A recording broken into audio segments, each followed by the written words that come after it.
இன்றைய பதிவு வருகின்ற மகா சிவன்ராத்திரி என்று எந்தெந்த ராசிக்காரர்கள் எந்த பொருள் கொண்டு சிவனுக்கு அபிஷேகம் செய்வதனால் நாம் அற்புத பலனை அடைய முடியும் அப்படிங்கிற பதிவை தான் பார்க்க போகிறோம்.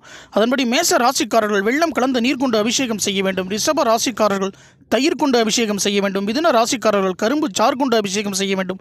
கடக ராசிக்காரர்கள் சர்க்கரை சேர்த்த பால் கொண்டு அபிஷேகம் செய்ய வேண்டும் அல்லது மந்தாரை பூ கொண்டு அர்ச்சனை செய்ய வேண்டும். சிம்ம ராசிக்காரர்கள் பால் கொண்டு அபிஷேகம் செய்ய வேண்டும்.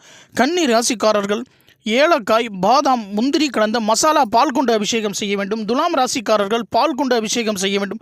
விருச்சக ராசிக்காரர்கள் தேன் அல்லது சர்க்கரை கலந்த நீரால் அபிஷேகம் செய்ய வேண்டும். தனுசு ராசிக்காரர்கள் குங்கும பூ கலந்த பால் கொண்டு அபிஷேகம் செய்ய வேண்டும். மகர ராசிக்காரர்கள் நல்லெண்ணெய் அபிஷேகம் அல்லது வில்வ பழத்தை வைத்து படைக்க வேண்டும். கும்ப ராசிக்காரர்கள் இளநீர் அல்லது கடுகு எண்ணெயால் அபிஷேகம் செய்ய வேண்டும். மீன ராசிக்காரர்கள் குங்கும பூ கலந்த பால் கொண்டு அபிஷேகம் செய்ய வேண்டும். இதனை பார்த்து பயன்பெறுங்கள். இதுபோன்ற ஆன்மீக வீடியோக்கள் அனைத்தையும் பார்ப்பதற்கு நம்முடைய Om temple world YouTube channel like பண்ணுங்கள்.